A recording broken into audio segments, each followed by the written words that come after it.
Unity of Houston is an inclusive church where we seek to understand and live the teachings of Jesus and other spiritual masters. At Unity, we welcome all people from all spiritual paths and every walk of life. We celebrate the diversity of our city and of our world, and we teach love, tolerance, and oneness, seeking to live in harmony with open minds and open hearts. Wherever you are in your spiritual path, you are always welcome at Unity. Join us and discover that the life of your dreams is already within you. How do we start a new year? You know, typically, and I think I kind of, sort of spiritually growing up in religious science communities, at least we had a tradition at CSL Dallas of what we called back to the basics. We'd go to the first chapters of the Science of Mind textbook. And here at Unity, I've tried to do a similar tradition where often in January we go to the 5 basic principles of unity. Let's get back to the basics of our teaching. But as it's sort of evolved for us recently, it's really our fall program where we go to our basic teaching of co-creation using the divine mind within us. So it felt like we just did that. So I wanted to do something different this year for January. And I thought, what do we need now? What would be useful even though the year 2020 is over, we are still in this very strange time where here on a Sunday morning, there are just like 5 or 6 people, staff and musicians and AV team that's here in our beautiful sanctuary where we normally would have hundreds of us gathered in spiritual community. It's so strange. So many things are different. And even though we're seeing ourselves moving through this pandemic experience, we're seeing ourselves on the other side. It is strange and it's different. And what I've been hearing from so many in our community is a sense of confusion, a sense of where's my purpose in this? What is the purpose of all this? Why is this happening? And so I was thinking, what would be useful for us now? We need a new lens. So today I'm beginning a 5-part series on the evolution of consciousness. That song, Hills and Valleys, is so powerful because most of us do not have a pure, uninterrupted climb into nirvana in our spiritual lives. There are some hills and some valleys, some detours, some backtracking, some swamped and stuck places. I mean, come on, you've been there. We've all had. The spiritual journey is a long and winding road, to quote the Beatles song. And we have sometimes need to be reminded that what we're currently going through is not a whole story. It's just a chapter, sometimes just a page of what we're doing. I remember a friend of mine in the 12-step recovery group where I did so much work. She would say, if there are people out in the world who still think who Christy is that drunk woman on the boat they saw those years ago. And that's just a slice of my life. And she said, I try to bring that same awareness when I see people kind of acting in strange ways. I'm just seeing a tiny slice of the journey. And it's a beautiful way to remember for ourselves and for others. So the spine of this series, what I'm hoping to hook everything to, is something called spiral dynamics theory. And it is a lens. It's a way of seeing the evolution of consciousness in humanity, both on the individual and the collective level. It is a rich and complex theory, and I'm going to give you, we're going to scratch the surface today. We're going to look at it from 30,000 feet. And if you're intrigued, we have a wonderful opportunity given to us by our own Cindy Wigglesworth. We do have a resident expert in this field in our community who serves in this community as our co-director of the Healing the Heart of America project, as well as serving on our board of directors. But she is known around the world in the integral field as being an expert in this. She has gifted to us for free on her company's website, deepchange.com, a class that she created on conscious evolution. It was filmed right here in our sanctuary some time back, and the link to the 100% off coupon, you can't get better coupon than that, will be in the comments section on Facebook, and it'll also be at unityhouston.org on the Sunday services page. You go there and you can, if you're interested, if you're intrigued by this theory and you want to go deeper, thank you, Cindy, for offering that to us. So next week, today we're calling it Moving Up the Spiral. I'm going to give you an overview of spiral dynamics. Next week, we're going to be talking about from me to we, that as we grow in consciousness, we are still focused on our own part. We want to keep our side of the street clean as we evolve and grow, but we become more aware that we are here to serve the whole. In January 17th, I'm going to talk about never waste a good crisis. That even when things look like they're a mess, that mess will become our message if we bring our spiritual principles to it. Something new will be taught and revealed. January 24th, I'm talking about what comes next. We can't foretell the future, but we can see the pattern. We can feel the future as it's being revealed in us in the present. And then January 31st, how can I help? Talking about that each of us has a part to play in the evolution of humanity. So why are we doing this now? Because of the times we're in, our confusion and our despair. That what I hope to bring with this series are three things. I hope to comfort you. I hope to tell you that it really is going to be okay, and indeed, even now, it is okay. I hope to inspire you, to give you a picture that this is not the falling apart and the end of all things. This is the falling together and the beginning of something new that's happening in human consciousness. And lastly, I hope to challenge you to do your own work, your own growth, your own healing, your own becoming, because that's how humanity grows and heals and becomes. Cindy and I have been having a lot of conversations about this series, as well as my friend Reverend Chris Terry. She was the one who really introduced me to this work, Spiral Dynamics, shortly after the year 2000, when we first became friends. And I would get, there's Cliff Notes where people, those sort of condensed books. I would have Chris Notes. She would go in and do all the deep research, all the reading, and then she would just tell me what I needed to know. And so that's how I really first came to understand spiral dynamics. So I was talking to her about how do I even begin to teach spiral dynamics theory in a Sunday talk series. And this is what she wrote. It comes to mind to talk early about how we're all living our own story inside of a larger story.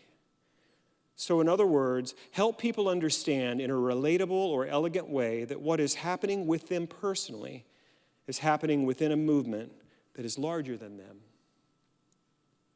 So that's what I hope to remind us, that the things we're struggling with, the things that we're growing through and healing, it's not just for you. It's for us all.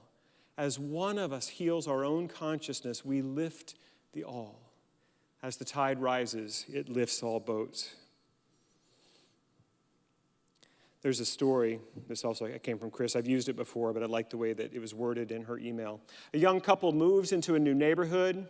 The next morning, they were eating breakfast, and the young woman sees that her neighbor is outside hanging the wash. That laundry is not very clean. She doesn't know how to wash correctly. Perhaps she needs better laundry soap. Her husband looks on, remaining silent. Every time her neighbor hangs the wash to dry, the young woman makes the same comments. A month later, the woman is surprised to see nice, clean wash on the line, and she says to her husband, "Look, she's finally learned how to wash correctly. I wonder who taught her this." Her husband replies, "I got up early this morning and cleaned our windows." And so it is with life. What we see when watching others depends upon the clarity of the window through which we look. When we clean up our own consciousness, then we're better able to see the movement of spirit in everything that we're experiencing collectively. Evolution is written into the very fabric of reality. There are different churches that sort of appeal to different kinds of people who value things differently. There are churches that appeal to those who want people just to act right. And so there are a lot of rules and morals around the way things are supposed to be, and that absolutely serves. And we're going to learn in the spiral why those things are important too. Every level of the spiral of becoming matters and has value and is important. But Unity is not one of those churches. We are not one of those spiritual communities that focuses a lot on purity of behavior, what we eat and what we do. We're not about that. We're really focused on personal growth and development, healing of our own consciousness, remembering the truth of who we are, and then demonstrating that into our lives using these spiritual tools and principles. So we are an evolutionary church. And so those who are drawn to this community, those who are drawn to join our Sunday and our Wednesday services online, you tend to be here because you want to grow, because you want to heal and you want to be better. You want your life to feel better inwardly and be better outwardly. So I'm hoping that this will ignite your desire for growth, your thirst and hunger. The master teacher, Jesus, in that beautiful Sermon on the Mount, Matthew 5, verse 6, says, "Blessed are those who hunger and thirst for righteousness, for they will be filled."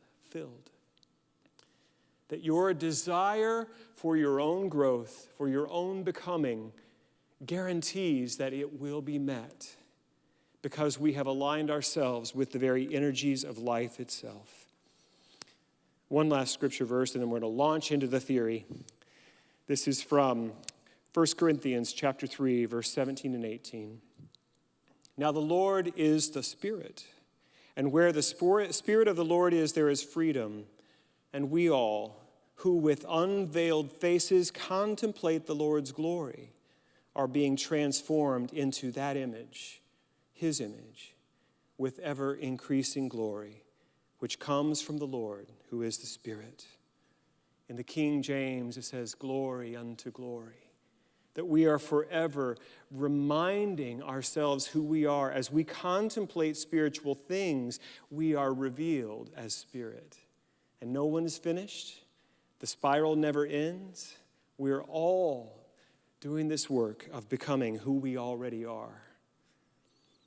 Spiral dynamics theory was created. I think we have a slide for this. It was created by, actually before that, I have another slide. Thank you, Laddie, if you want to bring that up. Hildegard of Bingen. She was a medieval mystic, Catholic abbess in Germany, and she said this, that we are to live on the green and growing edge of our becoming. That is the place where we discover God in each new moment, each new phase of our lives. That's what this work is really about. Created by Don Beck and Chris Cohen, and based upon the work of Claire Graves, this is a theory, a model that seeks to map the universal stages of development. It has been upgraded for the integral age. All these slides that you're going to be seeing today on the PowerPoint were created by our own Cindy Wigglesworth. And so thank you, Cindy, for letting us use these beautiful slides. So I'm just going to start launching into them. Here are the stages in first tier. Starting at the bottom, this is called the beige level. It's called survival consciousness. It has been present. Let's go back to that. Keep that other slide up there first for a minute, Laddie. Yeah, right there. 200,000 years it has been here. Next up from that is tribal magical thinking, purple. It has been on the planet in humanity for, in a measured way that we can document for about 50,000 years. The next that arose was red, the red level, the red meme of spiral dynamics, power, empire. About 10,000 years we've seen it on our planet.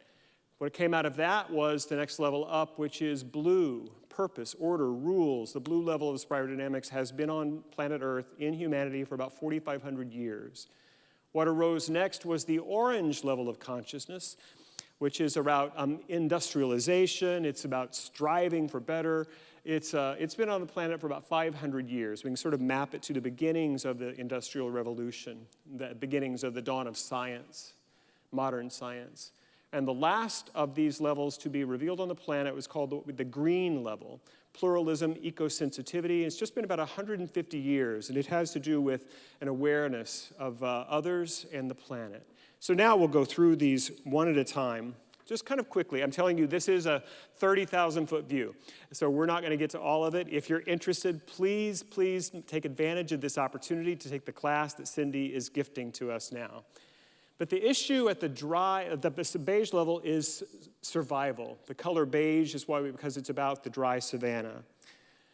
The next one, the purple, is about honoring the spirits to create safety. It's about the group that is formed is larger. In the survival area, it's really just about the family, the procreative group. And now we move into sort of a clan tribal time with our purple stage of development. And this was the time of the shaman, the priestess, the holy man and woman, where we began to draw connections. The next level that emerged is the red. This is about red for bloodshed, a little gory, I know. But this is about power, where individuals retook the power from the holy man, the shaman, and they began to, might makes right, and they formed warring tribes and clans, warlords, and they could overtake and conquer. It was a time of great power. What emerged from that naturally after thousands of years, these stages take thousands of years to develop, but you'll see as we go into them more and more quickly. It moves more quickly. What came next is this idea of blue order. We need laws. We need some structure that is not just about the strong man or woman taking over and conquering others. And so law, the beginnings of justice. What also emerged here in the blue level is a strong sense of belief, like I'm a part of this nation, I'm a part of this church, this religion, and I'm right because I have the written law, I have the book, the holy book, I have whatever that is, that even though it's now a larger we, it's still exclusive of those who do not believe as we do and act according to our laws. What came next is orange, what we call the strive drive, molten steel, industrialization, and science. What do I want to tell you about what this one is? It's to make progress, to act from reason and logic to create a better life. One thing that happens in the spiral is it goes back and forth between a focus on the collective to a focus on the individual. The orange is a return of focus on the individual. Think of the great minds who made great discoveries that helped us move forward. Where the religious beliefs may or may not be true. How does it match up to what we're actually observing in the realm of nature? And from this came the Industrial Revolution. Another thing that's important to know about this theory is that each of these new levels, these memes, these value systems, they arise because of a need at the time on the planet, a problem or a set of problems that are here. This new step forward in evolution provides answers, solutions, which then create new problems, which is the engine of evolution. The orange level was such an incredible leap forward in many ways, and yet it created all kinds of new problems. If we think about the Industrial Revolution, it actually finally gave us the power to be done with slavery, at least as an institutional sanctioned model of being. We didn't need it anymore because we could have power of steam and of combustion engines, and so it moved us forward. But what does all of that do to our ecosystems, our environment? It created new problems. And so about 150 years ago, people began to be aware of this need for a new set of solutions, a new set of values, and the green movement emerged. And green is about trees, nature, ecosensitivity. Its issue is to address social injustice and care for the planet. And it's about 150 years that it's been here. A couple things I do want to tell you about these stages of development. This is, again, very high level. All stages of development are important and valuable, and they solve problems specific to their stage. Later stages are different from earlier stages, and they solve different problems. The later stages transcend and include. This is important. All of the learning and the growth that happened at earlier stages, we take the best and leave the rest, is the ideal way we can think about that. But we don't get rid of them. We haven't gone past them. They are still within us. All systems, all people, individuals contain all the colors of the spiral within them.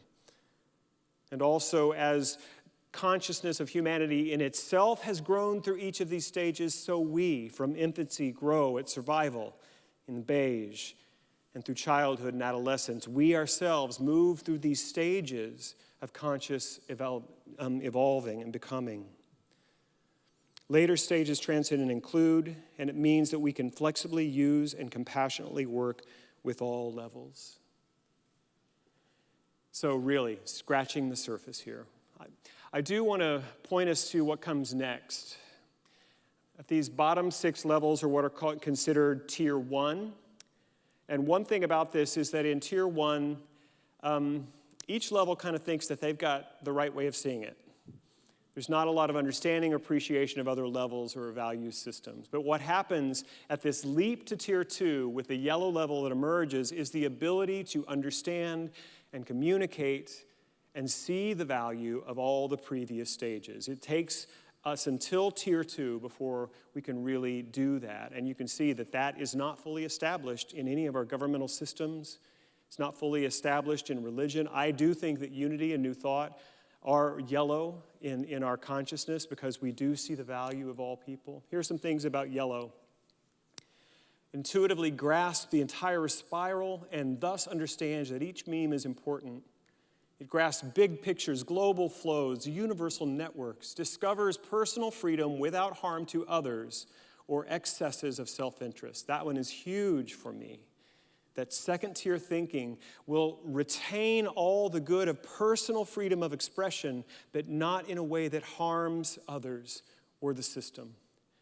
It will reintroduce vertical hierarchy or ranking along with a horizontal heterarchy, which is about linking. So it's in the green level, hierarchies are not to be trusted and must be torn down. They reemerge in level 2, in Tier 2, but also the linking, the horizontal. Works for both the enjoyment of the self and the good of the entire spiral of development. Another thing to tell you about these levels of development or evolution, that each one has a healthy expression and an unhealthy expression. There is functionality, there is dysfunctionality at all levels. And so you may think that it's the red or the orange are bad. No, there is a healthy expression at each of these previous levels. All right, I hope you're intrigued with theory.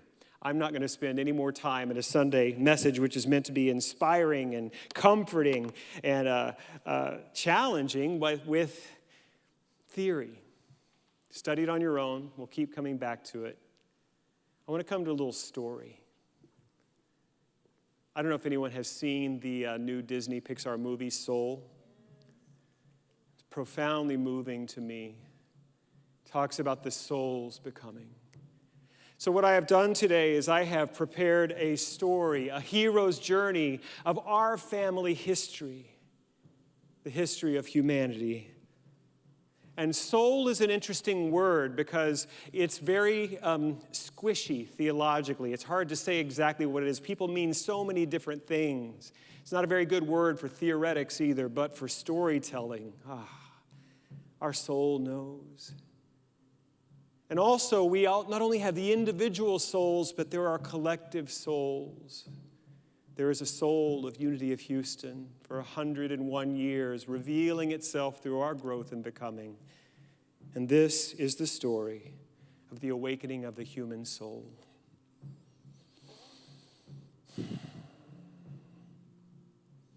Before the soul of our people awakened, life here flourished. The Spirit of God's becoming was apparent everywhere, flowering, birthing, hunting, protecting.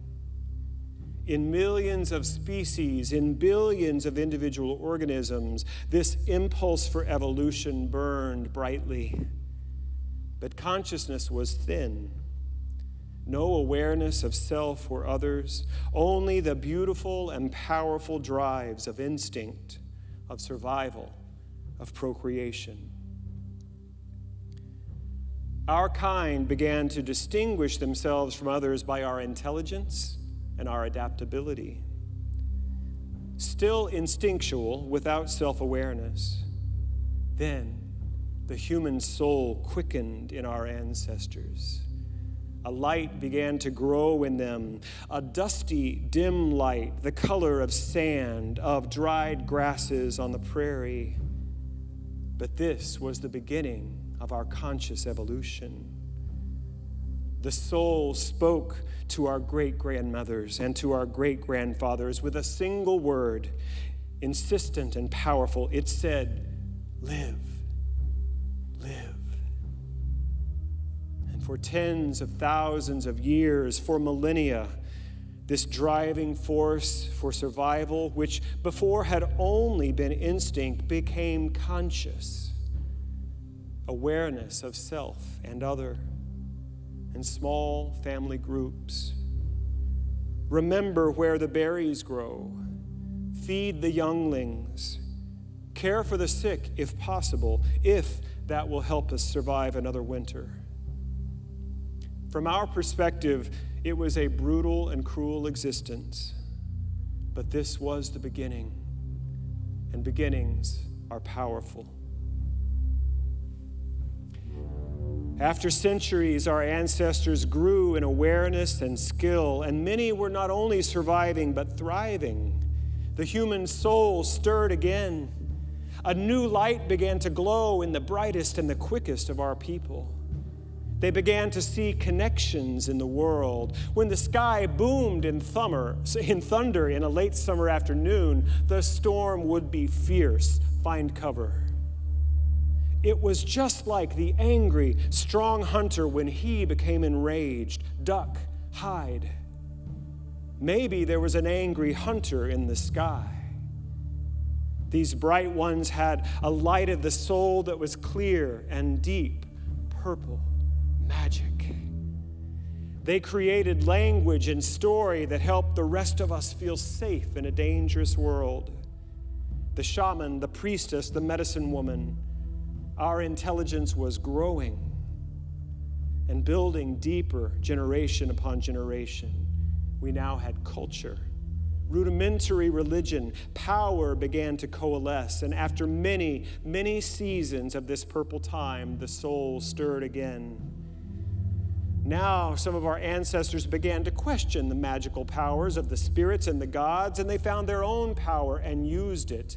They commanded others to their will. They looked to the neighboring tribes and the clans with good hunting lands, and a new message came from the human soul: more. They attacked, they conquered, they enslaved. Warlords, warrior kings, and warrior queens, raw power pulsed with an energy and a light red. For a long, long time in our family history, this raw power was everything. But as the lust and need for power grew, so grew our intelligence. Wisdom began to reveal itself in new ways. We needed power, yes, but more than just the strength of the man or the spear. The sheer brutality didn't feel right to the soul now. We needed a rule, a law, a code. An eye for an eye, a tooth for a tooth. Justice emerged. Some kingdoms flourished under this new blue light of the soul. They formed armies. They overthrew the heathen warlords. Heathen? Heretic? Infidel? Yes, these words were needed now, for the rules and laws were attributed to the higher power than the kings, God-given. The power of belief surged. Nations formed, then later empires. Conquering, claiming all for God and country. Get in line. Follow the laws or be trampled. But the human soul continued its upward path, turning and turning through the seasons, through the rise and fall of the great kingdoms. In some of the wisest and brightest, a new light began to emerge, orange flame of curiosity and understanding. Looking farther out to the planets and stars, looking closer in to the hidden life in a drop of pond water. New lenses were needed for this expanded vision, and they were created through trial and error and improvement. New miracles discovered, not from the voices of the prophets or the oracles, but in the complexity and the beauty that already existed around us. Natural philosophers, science emerged, new paths of power discovered and harnessed, steam, machines, innovation, and industry. We began to use the storehouses of energy in our earth to create cities and systems in our own image to fit our own needs. The individual mind took precedence. Genius, visionary souls reshaped how we saw ourselves and the people thrived. Well, some more than others. You see, the human soul is never finished in its becoming, and with every advancement come new problems, with every level, new awareness. And not that long ago in our family history, some began to see great inequities. While the institution of slavery was long gone, oppression still existed for far too many. The orange machinery created much and also destroyed much. Ecosystems began to die. Indigenous peoples who still lived in harmony and proximity with nature began to be removed from their land by orange expansion. They withered under what was meant to be enlightenment. Some of us saw it now. The soul moved within them. A new quickening of awareness, and the soul glowed green like springtime. We must care more for all people, for the souls of the earth, passionate voices of inclusion.